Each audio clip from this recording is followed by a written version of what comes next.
America থেকে Donald Trump, চীনের Xi Jinping বা ভারতের মোদি আমাদের জন্য কিছুই করবে না।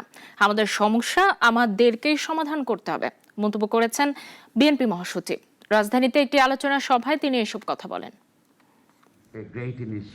ফ্যাসিবাদ বিদায় নেবার পর এখন আবার সবাই নতুন করে হতাশায় ভুগছেন। শেষ পর্যন্ত পরিণতি কি হবে জানিয়ে বিএনপি মহাসচিব প্রত্যাশা করেন, আমরা সবই পারি, অবশ্যই আগামীতে ভালো কিছু হবে। আমি বিশ্বাস করি, দৃঢ়ভাবে বিশ্বাস করি যে ভালো হবে।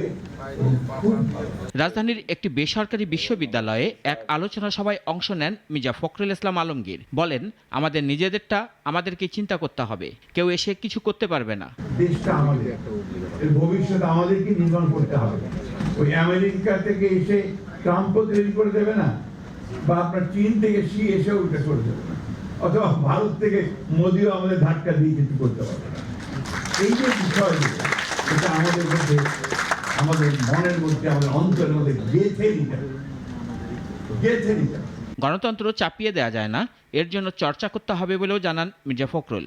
আমি প্রফেসর ইউনূস সাহেবকে ধন্যবাদ জানাতে চাই যে তিনি দায়িত্ব নিয়েছেন। আমার বিশ্বাসও আছে যে তিনি সফল হবেন।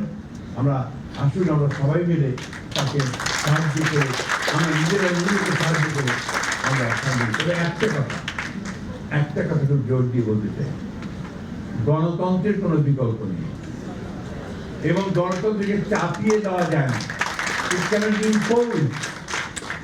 আপনি আমার উপরে চাপিয়ে দিলেন, তা দেওয়া যাবে, চর্চা করতে হবে। সবাই এখন ভিন্ন দিকে নজর দিচ্ছে জানিয়ে বিএনপি মহাসচিব বলেন, মার্কিন যুক্তরাষ্ট্র যে ট্যারিফ দিয়েছে তা দেশের জন্য বিপদের। তাদের দেয়া বাড়তি শুল্ক দ্রুত সমাধান করতে হবে। বাংলাদেশে অনেক রাজনীতি আছে। রাশেদুল কাদির, নাগরিক, ঢাকা।